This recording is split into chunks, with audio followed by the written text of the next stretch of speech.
Okay, we are good on my end. All right. Thanks, Cassandra. Well, good afternoon. My name is John Young. I'm the Vice Chair of the Historic Conservation Board. I would like to take a minute to remind everyone about the rules of this proceeding. This proceeding is at all times governed by the rules of procedure adopted by the board on September 26, 2011, amended March 23, 2015, and last amended March 9, 2020. A copy of the rules of procedures is available for review online. All those planning to testify today, which does not include those solely making arguments, such as attorneys, should take an oath administered by the board's attorney. This is a quasi-judicial hearing. As such, the board reserves the right to deliberate in private. The Ohio rules of evidence do not apply to this hearing. However, professional rules of conduct do apply, and candor to the tribunal is required. The board members are citizen volunteers and are not paid for their service. They are treated as public officials under Ohio law. Any attempt to influence them, including but not limited to bribery, intimidation, retaliation, which may include contacting their employer in an attempt to exert influence, is punishable as a crime. All should be aware that this meeting is being recorded. Therefore, please speak clearly into the microphone and state your name and address for the record. In the event of any technical difficulties with the video conferencing technology, I may continue or postpone this hearing at my discretion. All participants providing testimony must have both their camera and audio features turned on in order to participate. With that, let's proceed. We do have a point of order for item number 5, which is asking for a continuance. I would like to ask Mr. Burke to address the board as to reason for the continuance, and then we'll have some discussion and deliberation and on that. Thank you, Mr. Chairman. My client, Ugochi Chukwa, is a Procter & Gamble engineer and is about to she's literally at the airport, about to get on a plane to China for Procter & Gamble. As a result, she is not able to participate in today's hearing. In her testimony to discuss what her concerns are, even with the revised plan, is critical in order to present her case. I can make an argument, but I can't present factual testimony, as you've already indicated.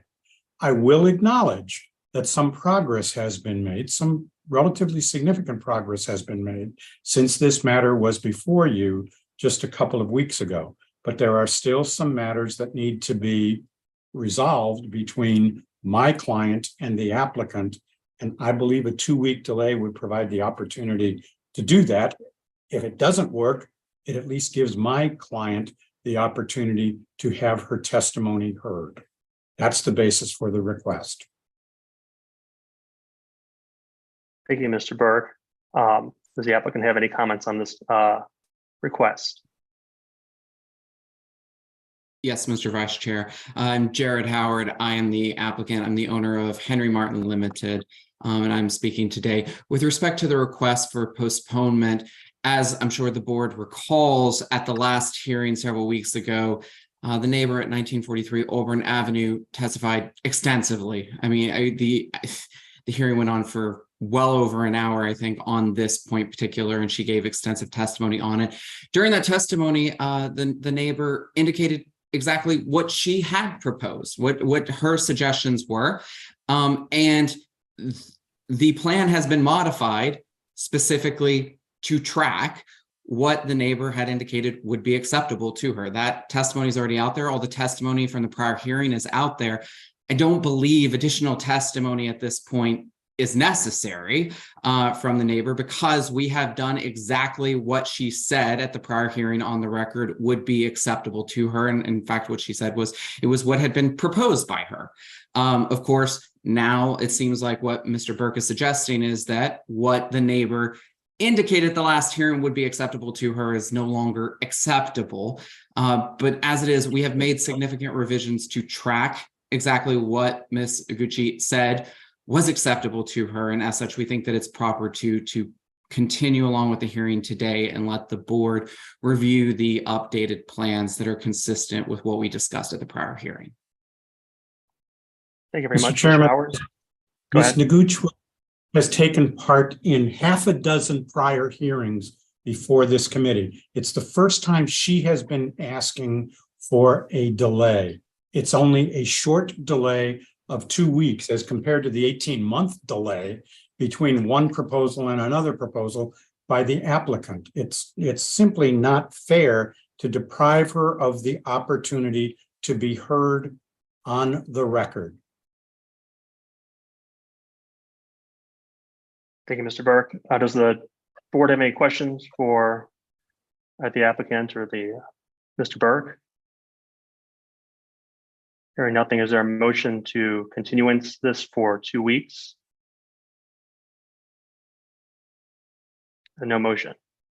Mr. So we Chairman, will- I'd like to make a motion that we grant the continuance of 2 weeks. Second. All right. Motion is to grant the continuance. Ms. Smith Dobbins, Yes. Mr. Sunderman, Aye. Mr. Voss, No. Mr. Zelasco, No. Mr. Weiss, Yes. chair votes aye. Oh, Mr. Young, I am on the phone as well. Oh, hey, Ms. McKenzie, what's your vote? No. No, okay.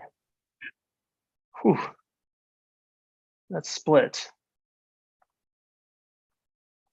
So, Mr. Chair, am I counting 7 board members here? Yes, 4-3 4-3, yes, in favor of the continuance. correct. So that continuance is granted for 2 weeks, correct? I believe that was the request. Okay. We'll then move forward with our normal agenda items then. Thank you. All right, Mr. Owens, we have our first discussion item here, 3104 Warsaw Avenue. Thank you, Mr. Vice Chair. This is an application for a certificate of appropriateness as well as zoning relief for the property at 3104 Warsaw Avenue in the Warsaw Avenue Historic District. This is a proposal for a new surface parking lot to the rear of the building. This is phase 2 of a 3-phase project that will provide parking along the rear of the commercial strip that makes up that Warsaw Avenue Historic District. Phase 1 was behind the adjacent building, and that was previously approved in 2020 by the Historic Conservation Board. The current proposal is to continue with that phasing of the project into phase 2 to provide the parking behind 3104 Warsaw Avenue. So this will basically continue the existing pattern of the parking that was developed behind the adjacent property onto the current property that's proposed now. As part of this, there is zoning relief required for 3 special exceptions: 1 to reduce the 3-foot parking lot perimeter landscape buffer, 1 to eliminate the 1 required tree planting, and a special exception to reduce the required 15-foot buffer yard along the north property line. Similar relief was requested as part of phase 1 of the project, as there is no space to provide the full 15-foot buffer yard or the 3-foot parking lot perimeter. That 3-foot perimeter is primarily related to the fact that these will all be interconnected when the project is complete, so there is no need to provide that perimeter buffer on the east and west, as that will be a continuous access drive and parking stalls. So the treatment along the boundary of the north boundary, which is where the buffer yard is required, that is a they are still proposing a buffer at that location. However, it's not the full buffer that's required. So you can see on the screen, this would typically be a 15-foot buffer that's required along this rear property line because there is a residential district to the north. That would eliminate the availability to provide parking on this lot. So that has been reduced to a 3-foot buffer, but it will still have the 6-foot screen fence as well as some landscape plantings on the inside of that fence line. So staff does feel that this is an appropriate treatment, both in regards to the zoning relief as well as the COA. It is located behind the building and it will be screened from the residential uses. It will be accessed only from within the existing parking lot that has already been built. So there will be no new access drive provided to the south from Warsaw Street. And also of note is there is an existing structure on this property. It is a large detached parking garage that formerly served the building on the lot. That parking garage or the garage structure was not built at the same time as the existing building. It was built somewhat later. However, let's see, it likely dates to around 1935 as it first shows up in the 1937 Sanborn map. It is likely built outside the period of significance for the district, and furthermore, the garage is not considered to be a contributing building to the architecture of the district. While it's not specifically called out as a non-contributing structure, its location and materials and its condition do not lend itself to contributing to the district. It is currently not utilized because of its poor condition and its incompatible size of the stalls in the garage. So it is boarded over currently and not utilized. So staff does recommend the approval of that demolition. Furthermore, staff would recommend the Historic Conservation Board take the following actions based on the plans by City Studios and Bear Becker dated 5/26/2023. Approve the special exception to reduce the required 3-foot parking lot perimeter landscape buffer. Approve the special exception to eliminate the required tree planting. And I should also mention the phase 1 portion of the project planted more trees than were required. So staff feels that that is adequate to make up for the 1 tree that will not be planted on this lot specifically. Staff also recommends approval of the special exception to reduce the required 15-foot buffer yard along the north property line. And finally, staff recommends approval of the certificate of appropriateness for 3104 Warsaw to allow the demolition of the detached garage and installation of a landscape surface parking lot with the following condition: that the building permit must be issued within 2 years or the COA shall expire.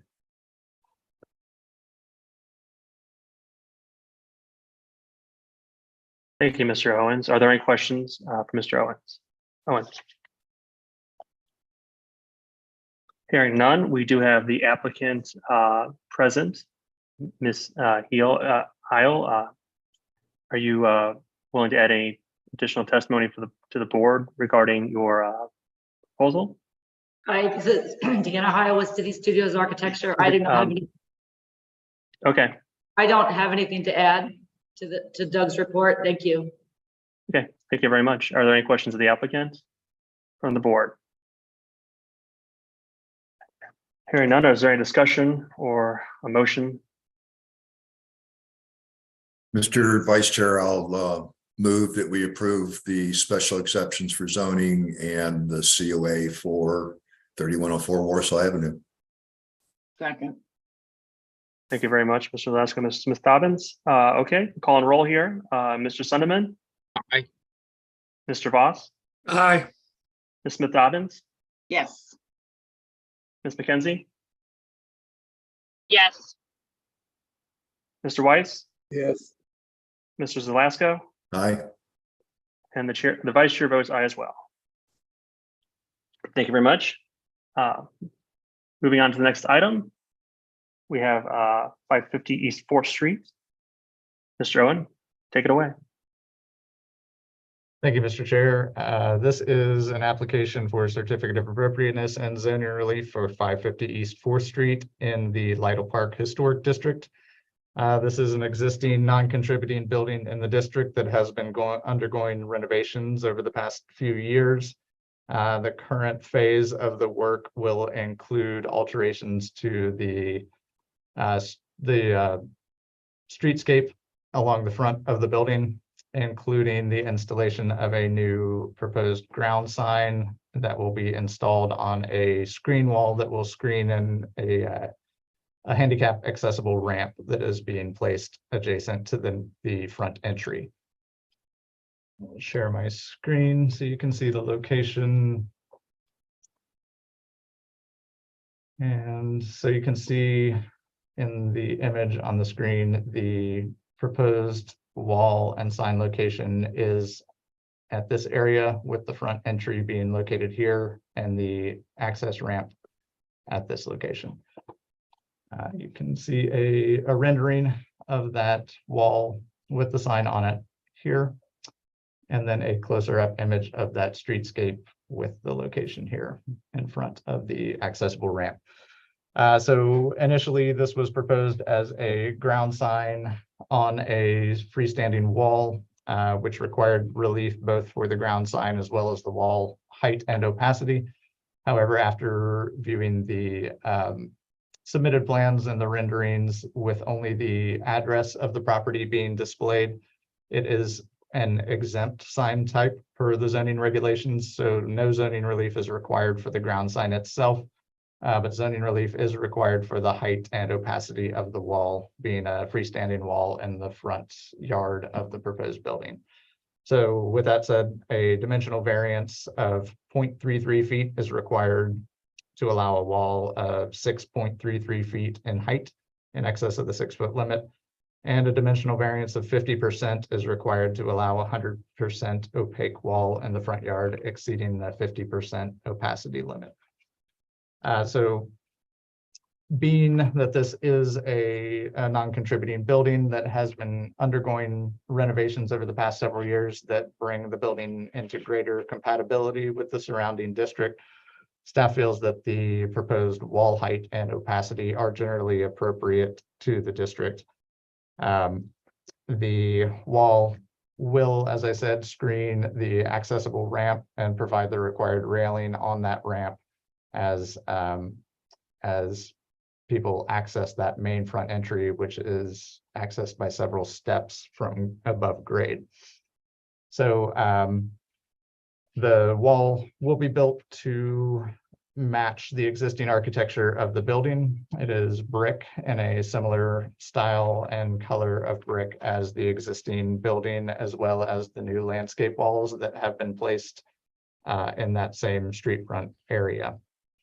So with that being said, staff does recommend the Historic Conservation Board take the following actions based on the plans by MA Design dated 5/18/2023.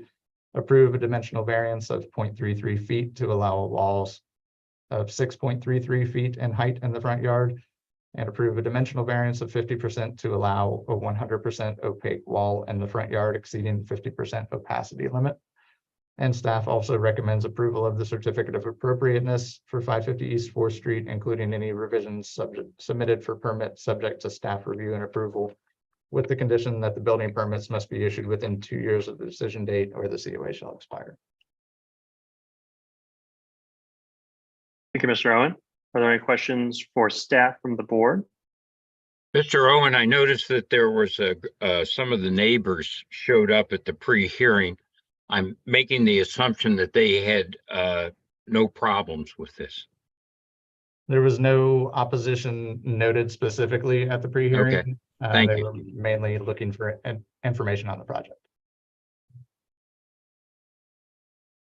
Okay, any other questions for staff? All right, we'll turn it over. We've got a couple of members from the applicant party here. First one up is Mr. Jeff Garr from Eagle Realty. Would you like to address the board? No, we will have Sorry address the board. Okay. Sorry, I'll go ahead and skip to you. Thank you.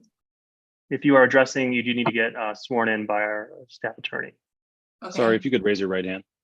Do you solemnly swear the testimony you shall give will be the truth, the whole truth, and nothing but the truth? I do. Okay. Go ahead. Okay, so we just want to make a clarification. The sign will state, as you can see in that illustration, if we can go back to the page 22, it will state 550 and below it on smaller letters at Lytle Park. And while it is our address, it is also the name of the property. So that's all I wanted to make a statement for the record, that both the numbers and the small text underneath are going to be on that sign. Okay, thank you very much. And is that it for the applicant's party, Peter Hillengoss and Todd Eder? Yes. Yes. Okay, awesome. Are there any questions for the applicants from the board? Yes. The additional text, will that be backlit as well? No, it's not. It's smaller. So I don't know if we have an opportunity to look at Doug's slides, the page 22 where he had the 3D shows the 550 is backlit. And then underneath it in smaller letters is at Lytle Park, and it's just kind of there underneath the number. Thank you.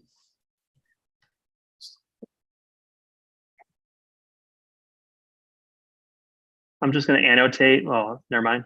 Let's annotate where that was at so everyone can see it. Cool. Any other questions for the applicants? All right. We do have some members of the public signed up for this. The first member is Tricia Lynn. Are you? I'm here, but I don't have any Okay. further questions. I just had a question on the landscape wall, but you've shown what that is. Okay. Thank you. Thank you very much for coming. And our next member of the public is Roxanne Qualls. Like Tricia, I don't have any questions. I was just here to get some information. Thank you. Okay, thanks, Ms. Qualls. All right. Any discussion or a motion from the board? Mr. Chairman, I'd like to make a motion to approve both the zoning relief and the COA as laid out by staff. All right. Second, anyone? Second. Thank you, Ms. Smith Dobbins. All right. All those in favor as the motion laid out. McKinsey, Yes. Ms. Smith Dobbins, Yes. Mr. Sunderman, Aye. Mr. Voss, Aye. Mr. Weiss, Yes. Mr. Zalasko, Aye. and the vice chair votes aye as well. Motion passes. Okie dokie. Now we move on to our third item here, 1324 Spring Street. Mr. Owen, take it away. Thank you, Mr. Vice Chair. This is an application for a certificate of appropriateness as well as zoning relief for 1324 Spring Street in the Over the Rhine Historic District.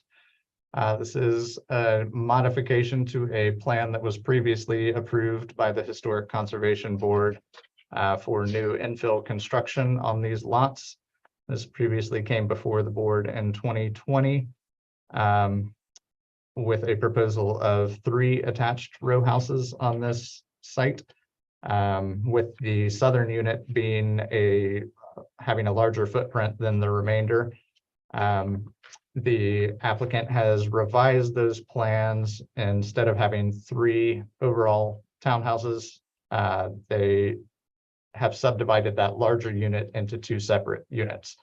So there will be a total of 4 townhouses.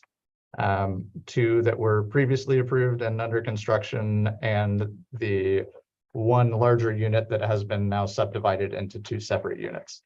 So the 2 separate units that will be created will be similar in design to the previous proposal. I will share my screen so you can see that image from the staff report with the comparison of the originally approved design and the currently proposed design. So this was all 1 larger unit as previously proposed, and it is now proposed to be broken up into 2 separate units. So the northern unit of the 2 will mimic the design of the northern 2 units that were previously approved. And then the southern unit is a modification of the previously approved end unit above. So basically, in order to get the 2 units on the property, the larger 3rd unit was shrunken in its footprint. It still retains a similar composition and a similar material selection with a brick facade. The other unit will basically mimic nearly exactly the other 2 units. The separation between those two units will include the staircase to access the end unit. The recessed area will be clad in a metal paneling rather than the previously proposed metal panels. It will just be a different style and color of metal. And the brick will also be slightly different. So viewing this in the context of the street, it is not significantly different than what was previously approved. There is a rhythm on the street that is continued as you move slightly down slope. So you can see there's a gradual decline of the height as you move down the slope. And staff does feel that the proposal generally meets the historic conservation guidelines. I will say that there is also a zoning relief needed on this project for a front yard setback of 1 foot short of the 7.5 feet that's required based on front yard averaging. And there are also dimensional variances for the side yard setbacks, variance of 2.5 foot minimum and 16.5 feet total are required for the proposed 4.5 foot minimum and 4.5 foot total side yards. So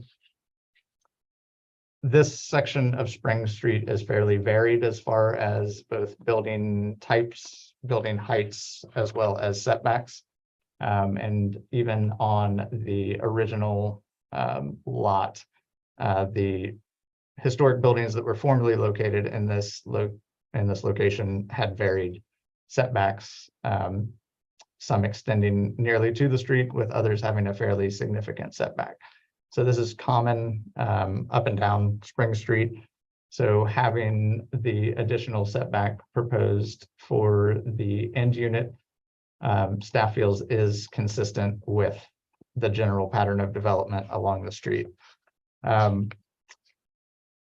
The new construction does have materials that are consistent, primarily being brick with the metal panels.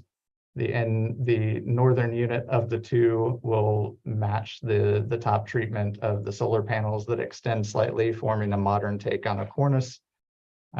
Staff does have concerns with the top element of the end unit, as there is no strong termination point at the top of that building. So that would be something that we recommend be altered prior to coming in for building permits to provide somewhat of a stronger element for the top termination point of that building. But aside from that, staff does not feel that there is anything that is proposed with the current configuration that is outside of compatibility with the district.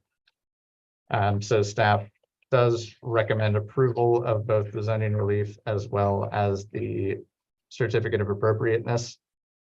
Staff recommends the Historic Conservation Board take the following actions based on plans by Saul Design and Consulting dated 5/26/2023. Approve a special exception for a front yard setback of 1 foot short of the required 7.5 feet based on front yard averaging. Approve the dimensional variances of 2.5 foot minimum and 16.5 feet total for the proposed 4.5 foot minimum and 4.5 foot total side yard setbacks. And also approve the certificate of appropriateness for the new infill construction at 1324 Spring Street, with the conditions that a stronger top element shall be provided on the southern unit to be approved by staff prior to the issuance of the building permits. To the building permit must be issued within 2 years the building permit must be issued within 2 years of the decision date, or the COA shall expire. And 3, the curb cuts on Spring Street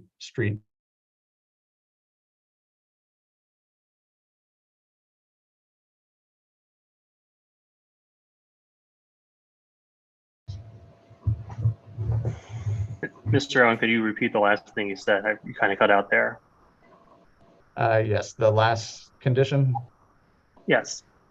That is that the curb streets on Spring Street shall be removed and curbs built to DOTE specifications.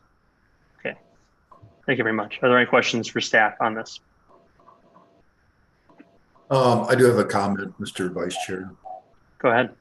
Generally, I'm pleased with the project. I'm struggling with how we got from must strong element to no. Shall be removed and curbs built Yeah, to DOTE specifications. So I guess I would vote on this and leave it in our conservatives' hands for approval. But I would accept nothing less. I mean, a 6-inch coping band doesn't really do it for me as far as fulfilling that request. I think the other capitals are fine, the way the other buildings were handled. So that's the only comment I have. We're not here to, in my opinion, rewrite the rules, and the guidelines are pretty clear about what the composition of these buildings should look like.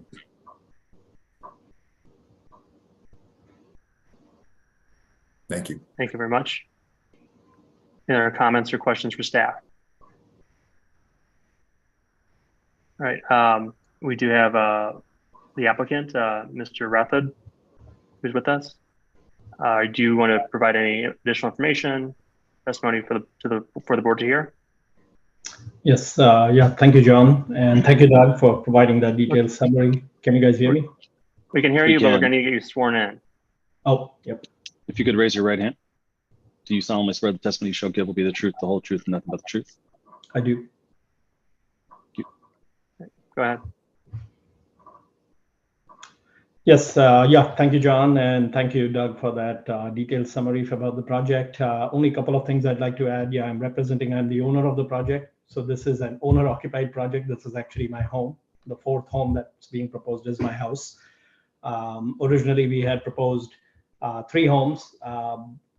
My needs have changed, so we are going to a smaller home. That's why it's proposed that way.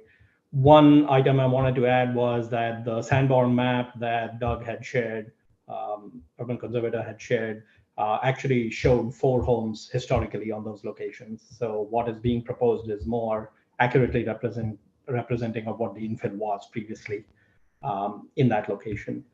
I also wanted to make a statement that if you looked at both of the designs, the previous design and the proposed current design, the scale of these 4 homes is much more in line with the rest of the homes and the adjacent properties than the previous large home. The previous large home was actually, now looking back at it, was a little out of scale. Yeah, a little bigger than usual. So I think it's an improvement in design from our standpoint. And lastly, I do want to mention that the first original design that was approved by the Historic Conservation Board and by the Neighborhood Council, we did go in front of the Pendleton Neighborhood Council and got their approval, letter of support. And then when I made these revisions, I went in front of the Neighborhood Council, Pendleton Neighborhood Council twice. We had 2 meetings with the council, and they have written a letter of support collectively for this project. So I want to be on record of saying that I've submitted that letter to the Historic Urban Conservator also. I think, yeah, those are the only comments I wanted to add. Happy to answer any questions. Thank you. Okay, thank you very much, Mr. Rathod. Are there any questions for the applicant from the board?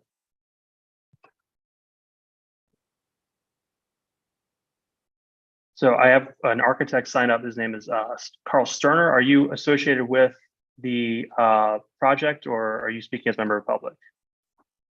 I'm associated with the project, but I don't have any additional comments. Okay, just want to make sure. All right, with that, we'll turn it over to public comments. We have a couple of people who are signed up for this. Just to remind everybody that public comment is 2 minutes per person. So we'll be timing that. So our first person up is Mr. Ken Jones. You want to address anything to the board? Also make sure we need to swear you in as well. Mr. Jones, could you raise your right hand? Do you solemnly swear the testimony you shall give will be the truth, the whole truth, and nothing but the truth? I do. Go ahead. Mr. Vice. Okay, thank you. Mr. Vice Chair, members of the board, thank you. My name is Ken Jones, and I own the building directly across the street from this development at 1325 Spring Street. I have several concerns that I've expressed during the pre-hearing. And first, let me say that I wasn't in town or available for the first hearing for this whole development. So this is the first time I've actually had to speak to it. Spring Street is a narrow street with two lanes. One is on the west side is the parking lane, and then the east side is the movement lane, circulation lane. There's basically 23 buildings on this street, not counting this development, 13 of which do not have on-site parking. And of those 13 buildings, there are approximately 19 residential units in those buildings. There are basically 10 parking spaces on the west side of the street, 2 of which are for handicap. So that means there's 8 parking spaces on this whole street for all the 19 units. Parking is a major issue. I know this development has shown that they're providing parking in the rear, but if you look at the plans, this development's calling for single family units, but the plans show that there's the potential to make the lower floor an Airbnb or a granny suite or a residential unit in itself. This is going to bring in more parking needs. It is a real problem, and it's a real concern on the street. I'd like to say that development, there is no access from the rear to the front of these, from the rear alley to the front to Spring Street. I think this is a major issue because there's no way to get garbage cans from the rear to the front. There's no way for the fire department. Can I have to ask you to wrap it up here? You've exceeded your 2 minutes. Okay. I don't think I agree with the staff report that there's no base, middle, and top. I think the new unit that's being shown really overwhelms the small building right next to it, which is one of the older buildings, 1832. Mr. Jones, you've exceeded. Thank you very much for your testimony. Our next person is Ms. Greenberg. And just have to she get sworn in, and then we'll go ahead and give you your 2 minutes. Do you solemnly swear the testimony you shall give will be the truth, the whole truth, and nothing but the truth? I do. Okay, thank you, Mr. Chair, and hello, everyone. My name is Myra Greenberg, and I live on Broadway, which is connected to the carriage house at 1325 Spring Street. I do believe that there needs to be 3 parts to this building, and I'm not entirely convinced solar panels should be used as something, as some type of quasi cornice, nor air conditioners as box gutters and things like that. I also wanted to bring your attention for the standards for special exceptions, which was not in the staff report, is 1445-19. And for order to provide a special exception, you must have all of the following findings of A, B, C, and D of 1445-19. And I don't see anything in the staff report. And those have to do with compliance with other standards. And one of those standards would be 1421-35, which is refuse storage areas. Also, 1601-5, residential storage areas for garbage, which is in the rear yard. The 4 historic buildings that are no longer existing on the Sanborn maps all had breezeways, what we would call breezeways, to allow things from the back of the house to come to the front for pickup or drop off.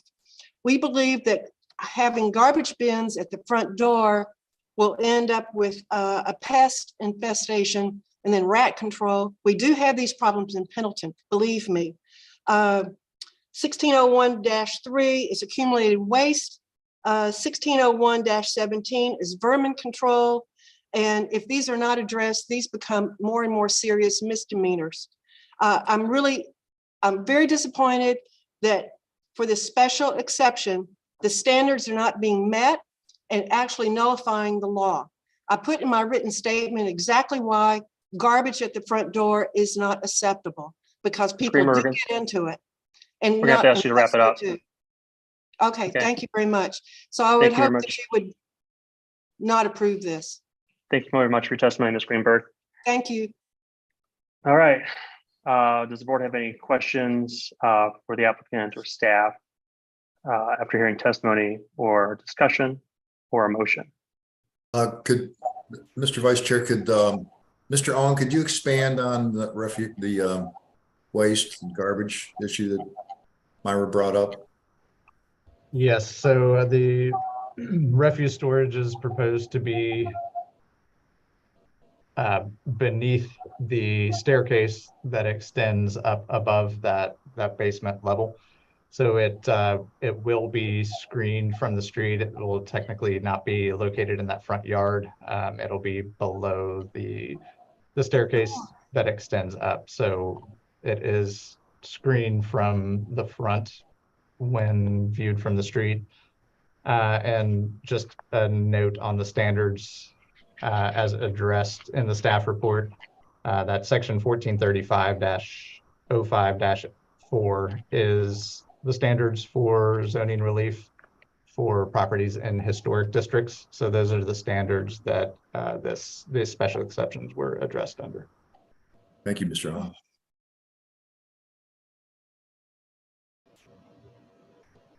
I have a question for Mr. Owen regarding parking. So the garages are going to be in the back, and these are going to, they're going to remove the curb cuts in the front. So this actually, just to clarify, adds on-street parking spaces to the neighborhood. So the curb cuts on the front will be removed. There is no parking on that side of the street, so there will not be any additional street parking added, but there are garages proposed for this construction from the rear. So got it. Okay. Any other questions or discussion?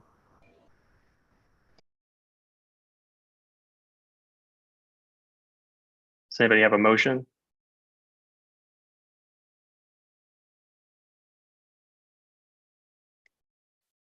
Mr. Vice Chair, I'd like to make a motion that we approve the zoning relief and the certificate of appropriateness for 1324 Spring Street as laid out by staff.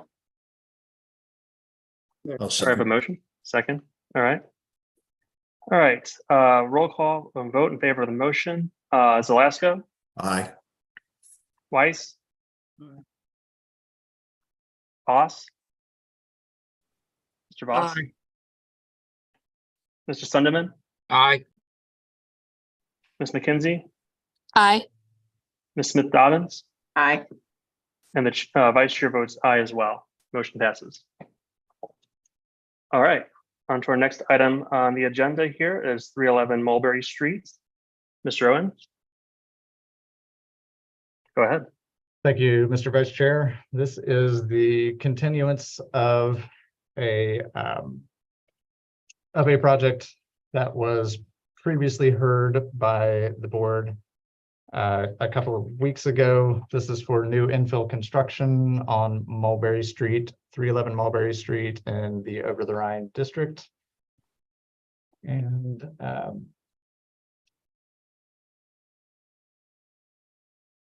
the previous proposal, there were concerns about the design from both staff as well as the board, primarily related to the configuration on the front of the building with paired windows running across the entire facade that gave the building a more horizontal emphasis, with the paired windows, not punched openings.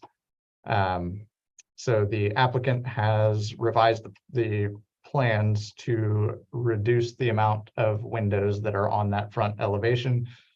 So you can see the comparison from the staff report on the screen here. The original proposal is below with, see the horizontal windows on the ground floor and the paired windows on all levels of the front facade. So the new proposal is above. So the applicant has removed the paired windows, provided true punched openings that have a definition through a brick lintel. And the upper windows have also been given more separation between the windows. And there is a division in that window through the placement of two side-by-side casement windows with the transom above. So staff does feel that these revisions on the front facade significantly improve the design. They give that building more of the vertical emphasis that the conservation guidelines require, mainly through the elimination of those paired windows. The smaller pilaster in between the bays has also been removed to allow sort of that separation to be more apparent.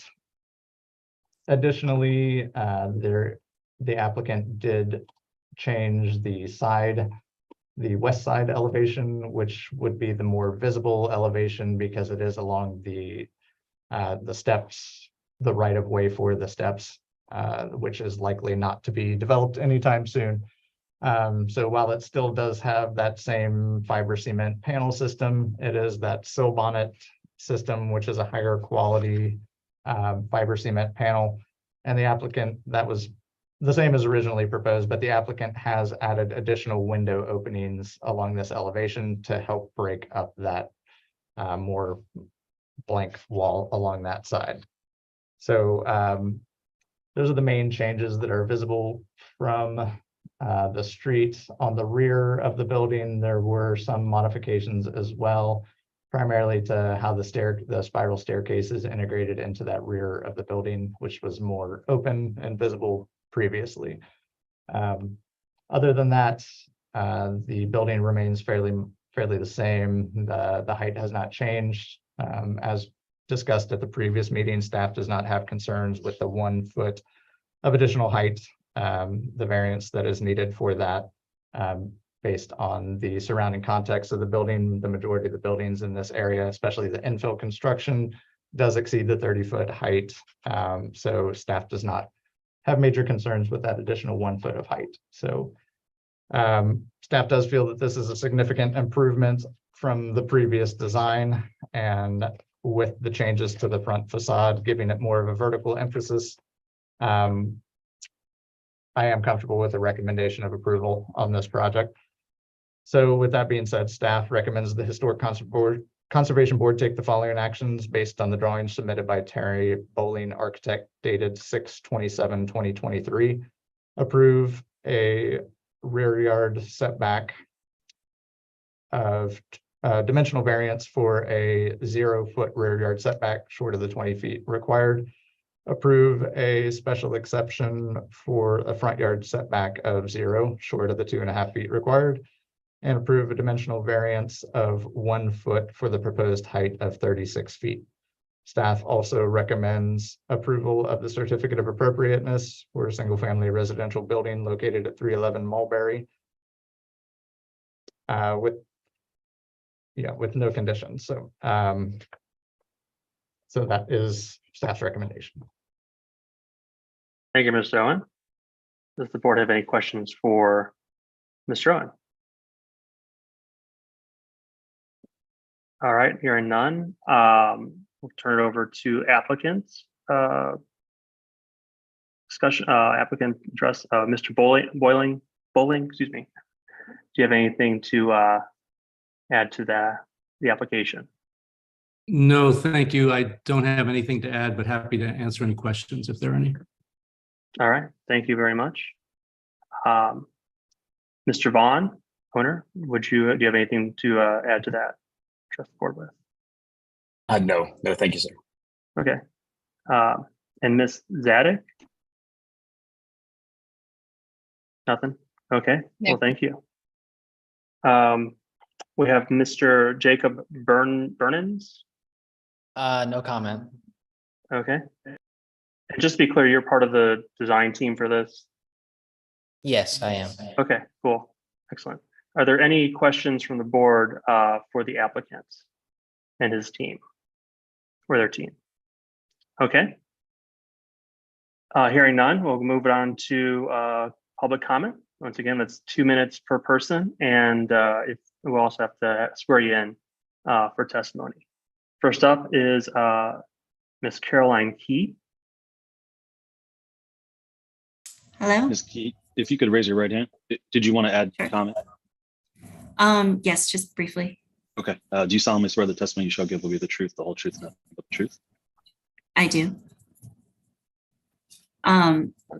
Mainly, I just had concern with the height variance. That is, I think, not in keeping with the other homes that were recently built in the last 6 years in the surrounding street. So my home and the 3 across the street all went up at the same time and did not get the height variance. And so obviously you're going to block some views when you build a little taller across the street. So that's all. Thank you, Ms. Key. Next up, we have Mr. Thomas Murphy. Mr. Murphy, if you could raise your right hand. Do you solemnly swear the testimony you shall give will be the truth, the whole truth, and nothing but the truth? I do. Thank you. Go ahead. All right. Good afternoon, everybody. I wanted to thank the committee for giving us the opportunity to speak since this project will directly affect us. My name is Thomas Murphy, and I live at 312 Mulberry Street. That's directly across the property being discussed. I'm here to ask the committee to not approve the sought after variances, specifically the height variance. I have lived at our current property for almost 3 years, and one of my favorite things to do is go on top of our outdoor balcony that overlooks the beautiful Cincinnati skyline. There's currently no structure on that property, and really anything built will unfortunately obstruct our views. We bought our property knowing that this would likely be a possibility at some point. My goal here is to ask the committee to enforce this historic 35-foot height building restriction. At our last meeting, we asked the purpose of the height variance, and the response given was essentially that'll be more comfortable for the clients. I understand that. For me, however, this is not a good enough reason to request a height variance, even by just 1 foot. In regards to the view from our top deck, our properties were built with the presumption any future structure across the street would adhere to the height restriction of 35 feet. The property owners on the north side of Mulberry are at the mercy of this committee and the decisions you make to preserve the integrity of new builds in the OTR Historic District. This build would presumably be our last on our block. The 3 properties that will be obstructing, all owners have spoken out against the height variance. At this point, I do not know any other way to ask the committee to not approve the height variance. Thank you very much. Thank you, Mr. Murphy. Next up, we have Ms. Claire Zimmerman. Ms. Zimmerman, if you could raise your right hand. Do you solemnly swear the testimony you shall give will be the truth, the whole truth, and nothing but the truth? Yes. Well, I also live across the street at 312 Mulberry, so I think that Tom said most of what I believe to be true as well. I just wanted to add that when we did purchase our home, we knew that that lot across the street was for sale. And so we knew that a house would be built there eventually, but we did specific research to make sure that there were building height restrictions in place so that we purchased the house knowing that we would always have those unobstructed views from the 4th floor. And honestly, I just don't really think that it's fair that everyone else had to adhere to a certain height, restriction, and then they can build the house across the street that is going to take away some of our view and potentially affect our property value in the future. So that's all I have to say. Thank you, Ms. Zimmerman. Next up, we have Mr. Conrad Cross.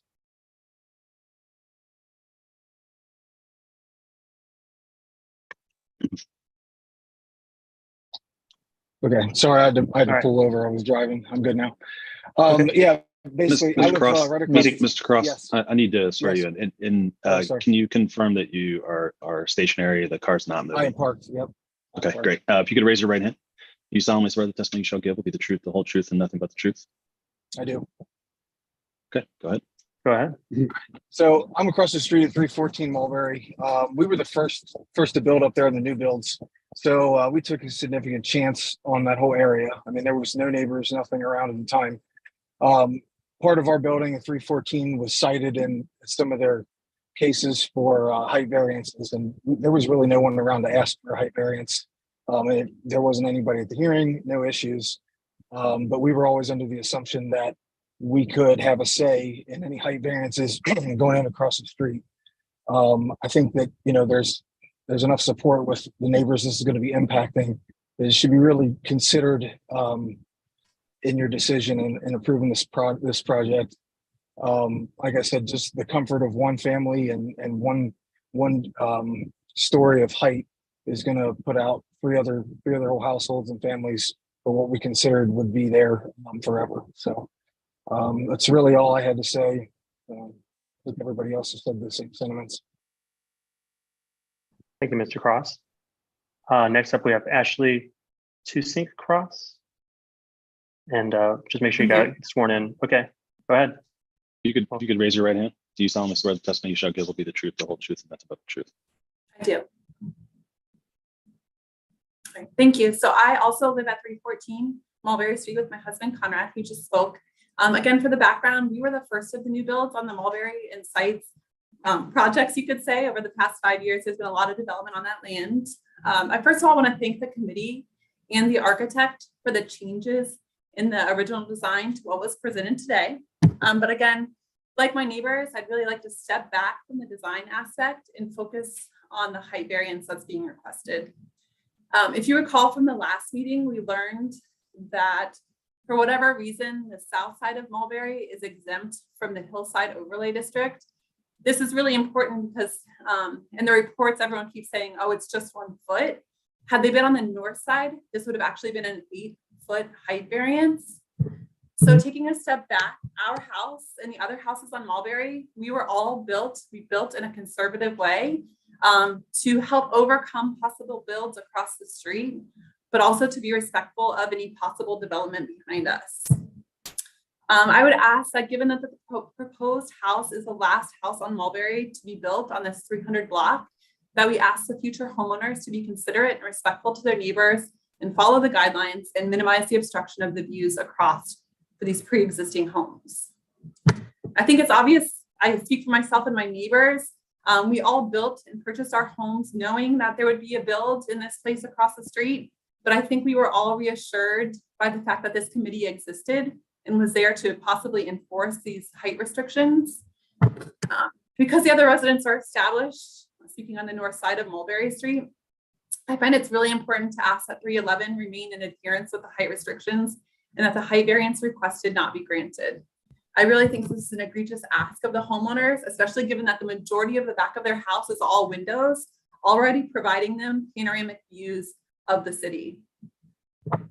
I think it's important to realize and consider that the gain in value that these homeowners would get from this extra foot actually pales in comparison to the deduction in value and the obstruction in the view that our houses on the north side of Mulberry would take as a result of the variance being granted.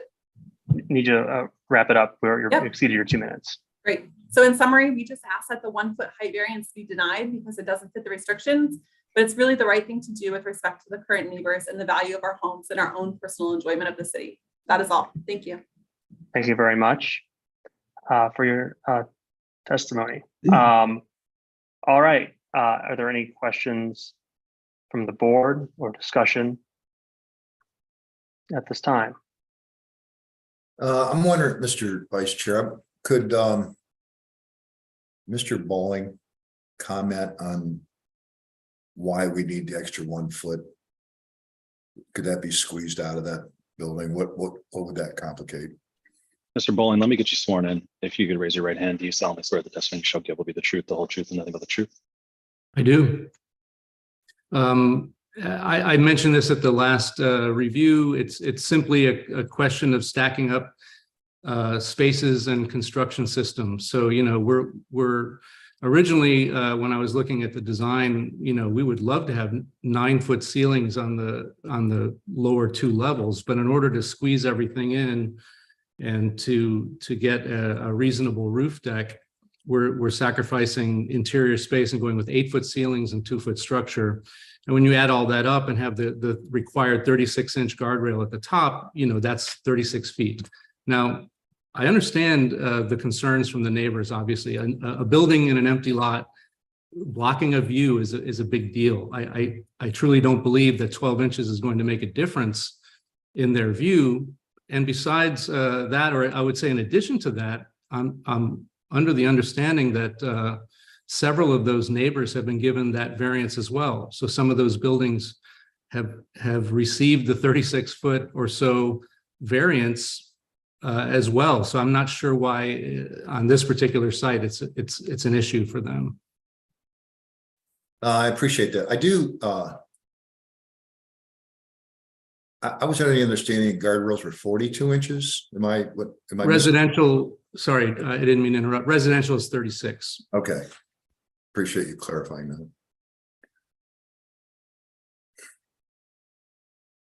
Any other comments?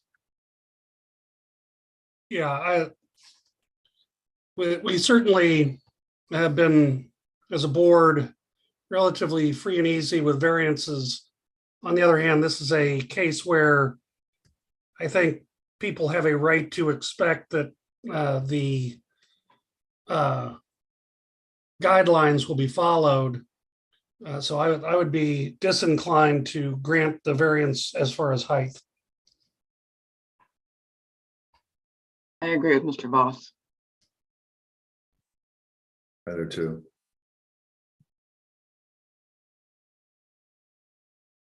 So if this was to move forward, this would be, and if it was put in the motion format, it would be approval of the COA and the two variances that are not, and excluding the height variance. Rear and front yard setback, but not the height. Got it. Yeah. So, Mr. Vice Chair, Go ahead. if we could offer this, I don't know how the rest of the board feels about the other things, but I'm okay with that. But I am concerned about the height, and you're talking 3 floors, 4 inches apiece. I know it doesn't work that way technically,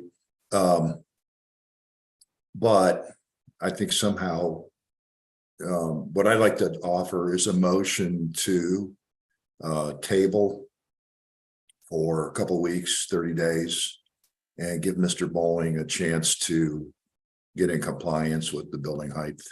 I think we could do a motion to approve the certificate of appropriateness and the zoning relief for front and rear setback, but to deny the building height exception. To give him a little extra assurance, I'll support that. So, Mr. Vice Chair, to the board, the only issue with approving all of this except for the height is that if a redesign impacts some other relief that might be necessary, then that would put the applicant in the position of having to come back in front of us again.